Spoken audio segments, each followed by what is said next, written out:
কানাডায় বাড়ির পাশে রাস্তার ধারে প্রতিটা বাড়ির জন্য দরকারি চিঠি, বিল বা ডকুমেন্ট পেতে আলাদা আলাদা একসাথে ছোট ছোট অনেকগুলো মেল বক্স রাখা থাকে।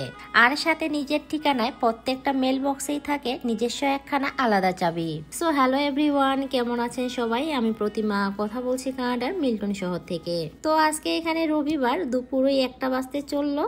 সকালের জলখাবার সেরে টেরে দুপুরে রান্নার প্রিপারেশন নিচ্ছি।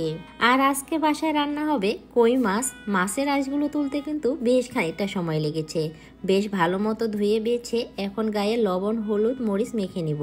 আর আজকে এই মাছগুলো রান্না করব কিন্তু কচু দিয়ে। বাসায় 2টার মতো কচু ছিল আর তার সাথে একটা লাল আলু মিশিয়ে রান্না হবে এই মাছের তরকারি। আর দেখেছি কই মাছ ভাজার সময় একটু কেমন জানি গুটিয়ে যায়, তাই মাছটা ধোয়ার সময় পিঠের 2 জায়গায় ছুরি দিয়ে একটু করে কেটে দিয়েছিলাম, যার ফলে ভাজার সময় মাছটা কিন্তু একদমই গুটিয়ে যায়নি। বেশ লাল লাল মতো করে মাছগুলো ভালো করে ভেজে নিয়েছি। এরপর ওই কড়াইয়েই কালো জিরা আর কাঁচা মরিচের ফোড়নে ধুয়ে রাখা সেই আলু আর কচুগুলো দিয়েছি। এরপর রান্নার রেগুলার মশলার পেস্ট দিয়ে এগুলোকে ভালোভাবে কষিয়ে নিলেই ঢেলে দিব সেই ভাজা কই মাছগুলো এর মধ্যে। খুবই সিম্পল ওয়েতে আমি রান্না করি, একদম আমার মতো করে। তো দুপুরের খাওয়া টাওয়া শেষে একটুখানি রেস্ট নিয়ে আমরা আবার বিকেলে একটু বেরিয়েছিলাম। আমাদের বাসার পাশেই একটা সুন্দর পার্ক আছে, ওখানেই যাচ্ছি। তো বলেছিলাম না আজকে এখানে রবিবার, সাপ্তাহিক ছুটির দিন। আর এই দিনগুলোতে এরকমটাই হয়, সবাই ছুটে আসে দূর দূরান্ত থেকে পরিবার পরিজনদের সাথে একটা সুন্দর সময় কাটানোর জন্য। আর যার ফলে কিন্তু গাড়ির সংখ্যাও প্রচুর। আর বাড়ির পার্কিং লটে জায়গা না হলে সারি সারি সবাই কিন্তু এই যে রাস্তার ধারে কিন্তু গাড়ি পার্ক করে। তো গুটি গুটি পায়ে দুজনে মিলে হেঁটে চলে এলাম সেই পার্কটাতে।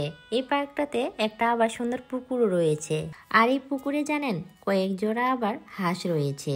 পুরো পুকুর জুড়েই যেন তাদের চলে ছুটে চলা আর খেলাধুলা। এগুলো দেখতে দেখতেই আমার অনেকটা সময় পার হয়ে যায়। আর যারা আমার ভিডিও দেখেন তারা হয়তো অনেকেই জানেন প্রায়শই আমি ছুটে আসি কিন্তু এই পার্কে। প্রতিদিন হয়তো আসা হয় না, তবে সাপ্তাহিক ছুটির দিনগুলোতে বা যেদিন আমার কাজে অফ থাকে সেই দিনগুলো আর মিস হয় না।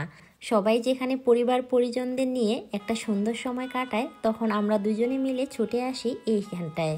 আর এখানে আসলে আমার মনটা বেশ ভালো হয়ে যায়। তো চলুন, এখানে প্রায় অনেকটা সময় কাটালাম, যাব এখন মেল বক্স চেক করতে। সপ্তাহে ওই 1-8বার চেক করাই হয়, কারণ সব দরকারি ডকুমেন্ট এই মেল বক্স হয়েই আসে। আর এই মেল বক্সগুলো কিন্তু একদমই বাসার গা ঘেঁষেই একসাথে অনেকগুলো ছোট ছোট, যার প্রতিটা ঠিকানার জন্যই থাকে আলাদা নিজস্ব একখানা চাবি। আর পাশাপাশি এই লকগুলোর চাবি থাকে কিন্তু পোস্টাল ওয়ার্কারদের কাছেও। তো হাতে ডকুমেন্টখানা পেয়ে মেল বক্সটা লক করে তো চলুন বাসার দিকে যাওয়া যাক।